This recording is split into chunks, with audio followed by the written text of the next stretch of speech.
Hello, viewer number 53.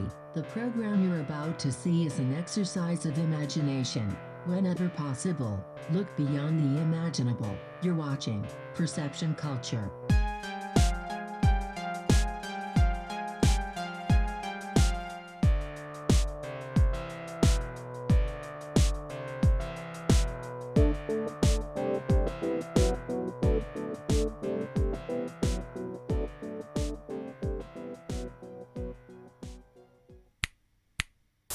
The Addams Family is an American dark comedy sitcom that was developed from 1964 to 1966. The series follows the daily life of a gleefully offbeat family as they experience culture clash with the outside world. 2 seasons were produced, totaling 64 episodes. Through the development of additional feature films, cartoons, and TV series, the macabre-themed family has remained in the Western audience's cultural consciousness even 60 years later. But what made this family so enticing to audiences? What made the Addams Family so creepy, kooky, mysterious, and spooky?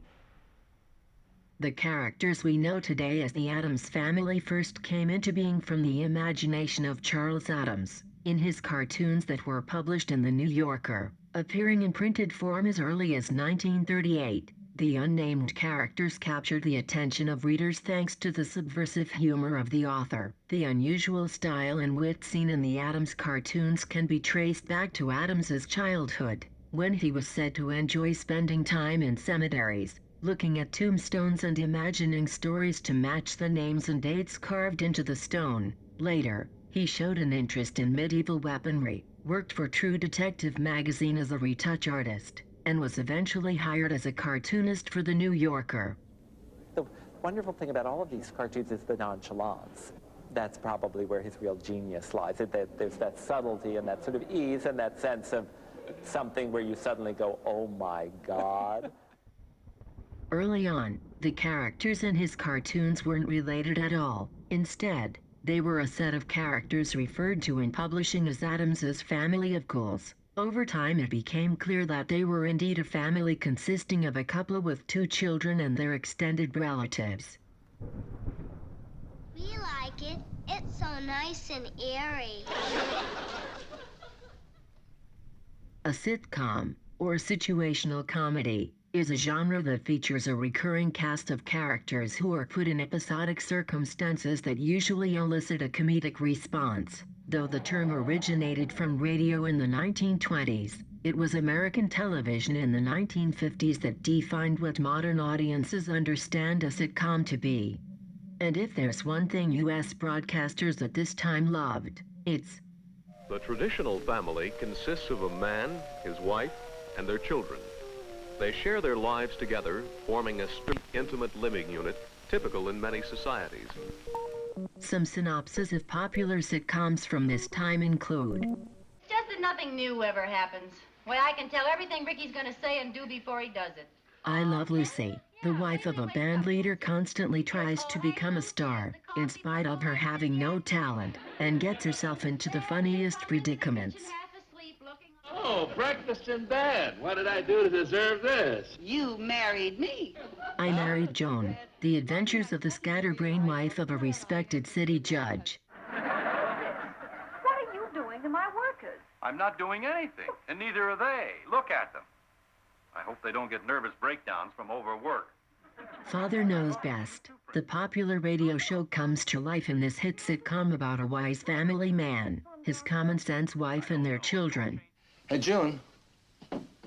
Yes? You wouldn't want to go fishing, would you? Oh, dear, I'd love to. But I have to go shopping. Leave It to Beaver. The misadventures of a suburban boy, family, and friends. The Cleavers are the 1950s all-American family in this feel-good family sitcom.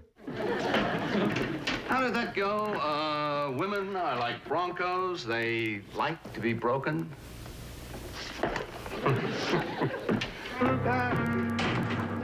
The Donna Reed Show. A loving mother and wife deals with situations and problems of a middle-class family in the late 1950s and the early 1960s. Pattern Detected. The average narrative in family-related 50s sitcoms revolves around a middle-class heteronormative social and economic arrangement, which was prized as the foundation to a lawful and stable existence in a single-family detached home in suburban America. That is, until... An Addams boom occurred in the 1960s with the arrival of the Addams Family TV series. This became the first time that the Addams' family of ghouls were named and introduced as fully developed individuals with distinct personalities. The recurring sitcom family consisted of Morticia, the matriarch who shows talent in painting, knitting, sword fighting, and growing her carnivorous plant Cleopatra; Gomez, the patriarch who reads the newspaper while in a headstand, discards lit cigars into his suit pocket, and loves blowing up model trains; Uncle Fester, who holds 110 volts of electricity and displays a love for TNT; Grandmama, a witch with a knack for fortune-telling, knife-throwing, and crocodile wrestling; the children, Wednesday and Pugsley, who spend their time tending to their pet spiders and octopus, and of course blowing things up, Lurch, the butler, the musician, the ladies' man, and last, but not least, Thing. Well, it's still not entirely clear who or what Thing is. The cinema is a reflection of life. While still mirroring the traditional American family seen in other sitcoms at the time, the Addams Family imitates the stereotype through fantasy and horror. You mean those people with the white picket fence and the pink geraniums? How could you? There's something to what he says, Morticia. They are a bit peculiar. I bet they've got daisies in their backyard. Please, don't make me ill. The audience's overexposure to the family sitcom genre added to the show's success, along with spoofing the ultimate post-war and post-Great Depression moral question, how to be a good American citizen, because, remember, the United States government is a good thing to have on your side. The family inhabits a quaint middle-class neighborhood, but they are unmistakably wealthy. No one works out of principle. Stacks of cash may be found in many desk drawers, and it is not a problem when Gomez loses money on made investments. Tish, consolidated flush just hit 100. Really? What did you pay for it, dear? 209. But these little fluctuations mean nothing. The family fortune of unknown origin isn't something that is exactly hoarded, yet it never seems to diminish. But it also isn't taken for granted. Now, remember, children, not every family is as fortunate as we are. Not everyone has a beautiful old house like ours, and a car with all the right sounds and smells. Let's be modest about our advantages. We'll be good. I know you will, darling. Unless their generous hand regarding finances benefits those around them, they are mostly seen as a nuisance for their eccentric and opulent lifestyle.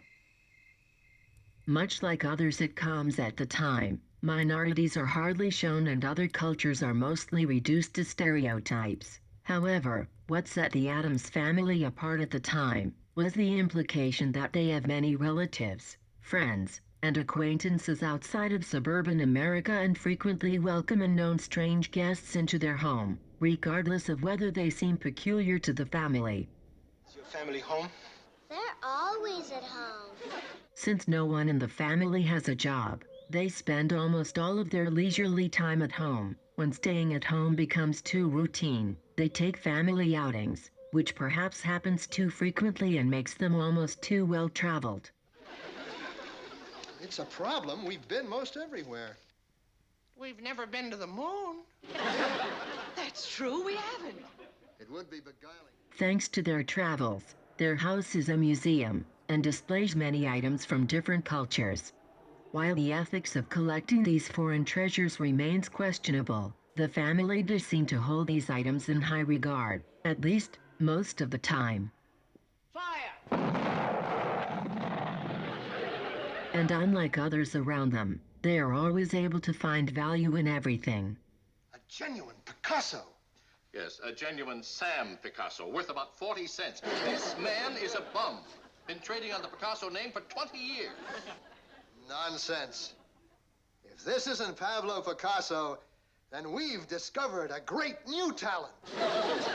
Come now, I'll admit he showed promise as a young man, but he hasn't painted anything but wallpaper in years now. Someday that wallpaper will be worth a fortune. To contrast most other on-screen couples, Morticia and Gomez are shown as having a great deal of passion toward one another. They are frequently seen spending time together, encouraging each other's ideas and hobbies. Perhaps you're right, but I can handle the situation. I'm sure you can, darling. You're so masterful. Tish, when you pat my cheek that way, it drives me wild. Gomez, darling, control yourself. Never. Most of the other shows, or all the other ones, I don't know of another one where you saw the husband and wife and could imagine a carnal relationship. They had a sexual chemistry that jumped off the screen, shocking many viewers used to twin beds and pecks on the cheek.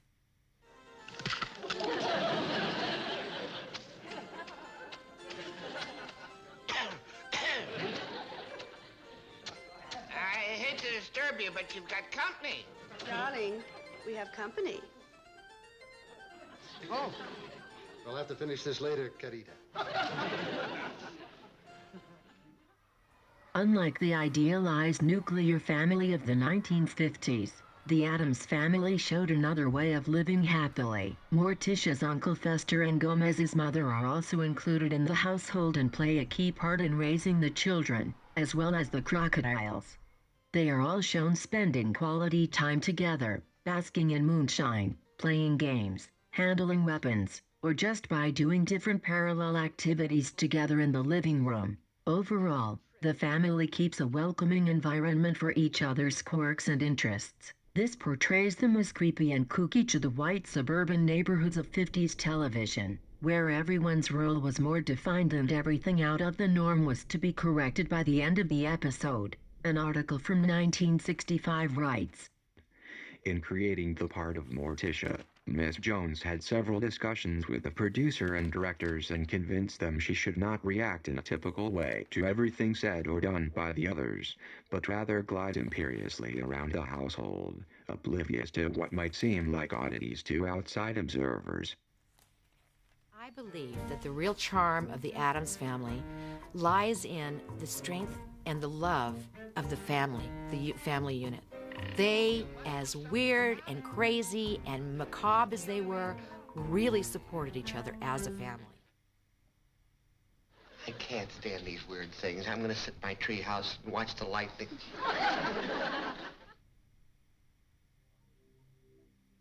The series uses practical, editing, and sound effects to heighten the family's eccentricities. The most notable recurring example of the simplicity and effectiveness of the practical effects in this series is the character Thing. Viewers who got acquainted with the Addams Family through the 90s films or animated series know Thing as a disembodied hand which frolics freely on the estate. Back in the 60s, however, Thing was a hand which appeared from within boxes, umbrella stands, tree trunks, or other objects surrounding the family. The effect was simple enough to achieve thanks to the talents of the props department, but added a mystery to the character. Where does Thing come from, and how is he effortlessly able to travel between different objects in the house? Why is Thing specifically accompanying this family? Is Thing only a hand and an arm, or is there something else we, the audience, are unable to see? Thing?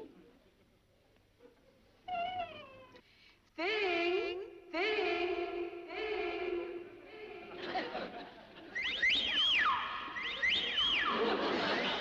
The song's empty. Other recurring practical gags include Gomez always finding a live cigar to smoke and putting outlit matches in his pocket, the wall-mounted swordfish that occasionally features a leg sticking out of its mouth with a mysteriously changing outfit, the camera shaking when Lurch's bell is rung, implying a high volume of the bell which only outsiders seem to find overpowering. These gags, and the family's love for weaponry and explosions, have to do with an implied violence which is reminiscent of the original Charles Addams cartoons. While some might find the recurring nature of gags a bore, the viewer must remember that at the time of this sitcom's production, There was no streaming or distribution through DVDs or VHS tapes. At the time of release, it was airing on television, usually an episode or two at a time. Because of this nature of consumption, the recurring gags add wonder and joy to the series through transforming cliché into recognition.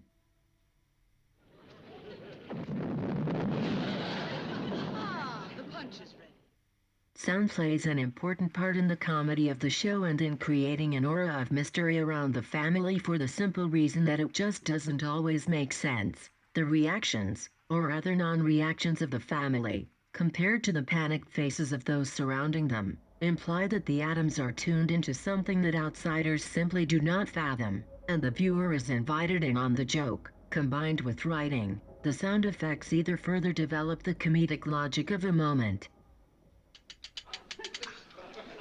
Uncle Fester, are you sure this will help you get rid of your headache? Keep going.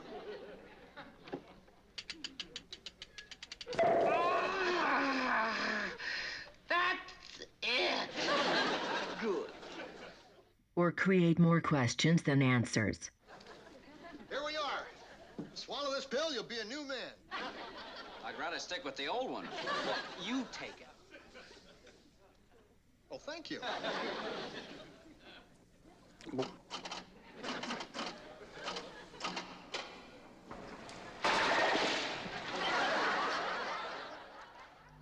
Well, it's so much fun because it has no basis in fact. We make up our own rules as we go along.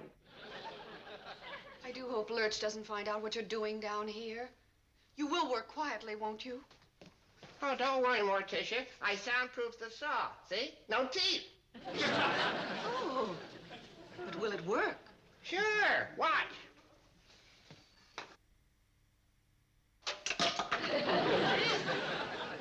It's Gonzville for you spooks. Spooks? Well, now, there's no need for flattery. Thank you.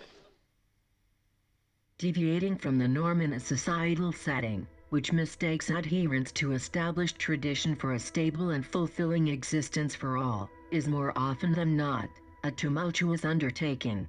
But perhaps it is deeper perspective through self-discovery which determines the line between comedy and horror in daily life, and the Addams Family treads this line of recognizing the wonder and complexity of everyday existence so cunningly.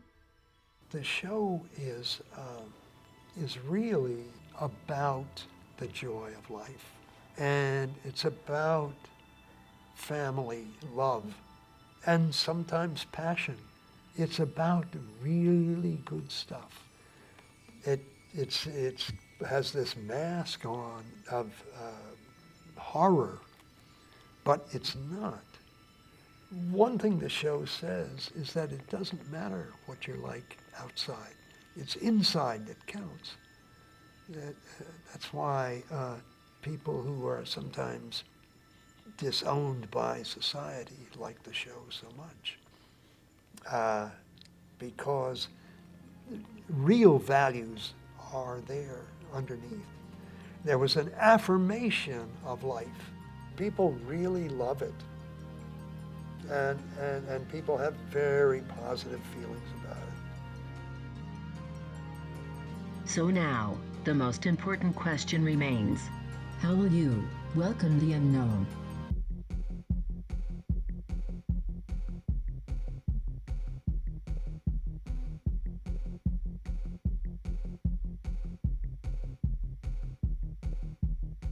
This program thanks you for your sustained attention. Like, comment, and subscribe to